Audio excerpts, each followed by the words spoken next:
Arsenal is heading to Asia, and Mikel Arteta has just named the 30-man squad that will shape our entire season. Big names, expected omissions, and a few wonder kids ready to explode. Let's break it all down.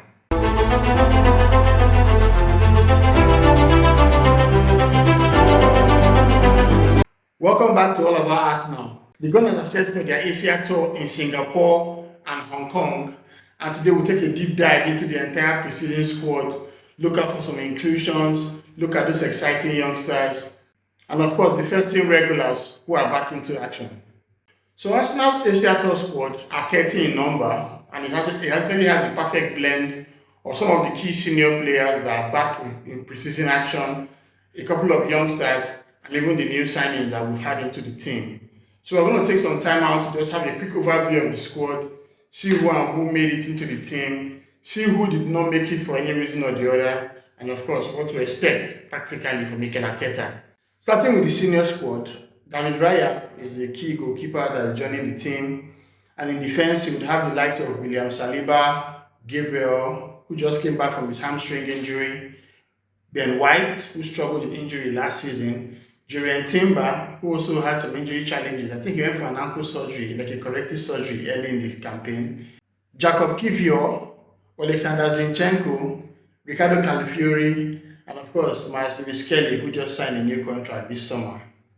In midfield, the senior players we have are our captain, Martin Ødegaard, Declan Rice, Mikel Merino, and Ethan Nwaneri, who also signed a new contract a couple of days ago. In attack, we have Bukayo Saka, Gabriel Martinelli, Leandro Trossard, and Kai Havertz. We also have some returning faces and new signings, and also the returning faces, which includes Brice Nelson and Albersambi Lokonga. And for the new signings, we have Martin Zubimendi, Kepa Arrizabalaga, and Christian Norgard. And of course, there can't be a preseason without the youth players. So we have Tommy Setford and Alexei Royas Fedorushenko in goal. We have Josh Nichols and Mali Salmon in defense. We have Louis Copley and the exciting Max Daumann in midfield. And we have Ismail Kabia and Andre Harriman Anus in attack. So of course, I think that I've got to go with the entire team, but there are a couple of players that are not part of this squad for one reason or the other, and we will touch on them. Starting with Karl-Heinz, he's about to leave the club to Sevilla or so.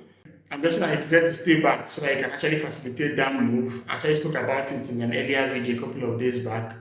We have Fabio Vieira, who played for FC Porto in the Club World Cup, and is having extended holidays for completing his preseason duties with Porto in the Club World Cup. Vieira is also someone that is potentially leaving the club, so I'm guessing that he's trying to also facilitate a move out of the team while on holiday. And of course, we have Moni Madueke, our latest signing, who just joined us. But as expected, he played for Chelsea and went all the way to the finals in the Club World Cup. So he's well deserving of a break. Even though in his welcome video in the official website, he was mentioning of how he didn't want to actually go on break, but he knew that his body needed it. So I'm guessing we're not going to see Madueke till at least the Emirates Cup. And of course, we have Gabi Jesus, who injured his ACL in January 2025 and is expected to come back toward the tail end of the year. So these players are all missing for one reason or the other. I would expect that Karl-Heinz and Vieira are probably not be with us when the new campaign starts. I'm sure their agents are working hard to see how they can make moves for them. Karl-Heinz is already linked with moves to Sevilla. He played in Real Valladolid last season, and of course, went on relegation, but what was important for him was that he played almost all their league games. So now that he has gotten that taste of first-team football, I'm not sure he's ready to spend more time on the bench. And the fact that Arsenal support Kepa Arrizabalaga has demoted him back to third place again. So I'm sure that he wants to leave, and Sevilla offers him that chance. As for Vieira, he's someone that obviously can find a good team in Portugal, Sporting CP, FC Porto, Benfica, or even in Spain.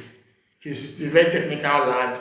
He has basically not really adjusted to life in the Premier League, and we just have to cut our losses with him. In terms of the youth prospects to watch, of course, Tommy Setford probably have a couple of games, for either Kepa or Raya, knowing that it's a preseason event. I'm sure Arteta wants to give everybody game time.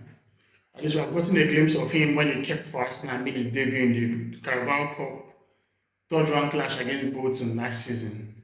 He's a decent goalie and he has many years ahead of him, but of course, being behind Kepa Arrizabalaga and David Raya is a big ask. So I'm guessing that when he gets a bit older, he will start getting a couple of loan spells before he can now maybe stake a claim for a first team. In defense, I've seen Josh Nichols in action. He played against Bolton as well. A good right back, very astute. He will certainly be behind Timber and Ben White in this preseason tour. But I would expect him to get some game time as well. But who I'm looking forward to the most is Max Dallman. I've seen the guy's highlights. While he was as a 14-year-old, he played for the under-18s and he was very outstanding for them, especially in the right 8 position where Ødegaard currently occupies. So I'm looking forward to actually seeing Dallman in action. That's a lad that so much has been said about. And obviously it's time to really put these things. It just reminds me of when we had Gideon Zelalem, a very youngster that was very outstanding. Obviously his career didn't pan out as well as he had hoped at Arsenal. But Dallman is someone that has bags of talent and we're going to have the opportunity to get it firsthand against big teams like AC Milan, Tottenham, and of course Newcastle. Ismail Kabia is the right winger who can actually get some game time from Saka. Especially with the fact that Madueke is not with us, so I'm sure that Saka won't be able to play all the 90 minutes in the entire preseason, and there will be times you have to come out for Kabia. And of course, there's Andre Harriman Anus, who is a very versatile forward. He can play as a winger, he can play as a left 8, he can play as a number 10, and he can also play as a striker. He basically progressed through the entire youth setup in the Hill End Academy, and is eligible to play for either England or Nigeria, depending on what he chooses. Last season, he made 7 appearances for the under-18s and he scored 2 goals and provided 2 assists while still being a schoolboy. So with Kai Havertz being the only recognized striker in the preseason squad, I would expect Andre Harriman Anus to get some game time from him. So in terms of tactical expectations, nothing much is at stake. It's a preseason event, so obviously I think I will experiment a lot, try a couple of things, do a lot of substitutions to give a couple of guys game time. But what we know for sure is that Kai Havertz is the only striker in the squad. We are not able to get a deal for Victor Gyökeres ahead of this preseason tour. We are hopeful that he can make it to the Emirates Cup. And of course, we're going to get our first glimpse of Martin Zubimendi playing as a 6. And of course, Christian Ødegaard also playing as a 6. I think I probably want to try a double pivot with 2 of them, or maybe one substituting the other. But obviously, it's good to see where these guys are going to be on the field. And one interesting thing for me tactically is where we're going to play it and Nwaneri. Without now buying Madueke, I would expect that Nwaneri will start playing as a right 8 for Martin Ødegaard, even though he's very adept playing as a right winger for Bukayo Saka. But of course, the player I'm looking forward to the most, as I've spoken earlier, is Max Dallman. I'm looking forward to just seeing how the games pan out. So Arsenal's first game is going to be against AC Milan on the 23rd of July, Wednesday, by 12:30 p.m. Then on Sunday, by 12:30 again, Arsenal will play Newcastle. And when the team flies to Hong Kong, Arsenal will play Tottenham on Thursday, 31st July by 12:30 as well. And I'm sure all the games will be packed. I'm sure the fans will be looking forward to seeing their heroes live. And obviously, we'll be here to watch the games, give our match preview, give our recaps as well. So stay tuned.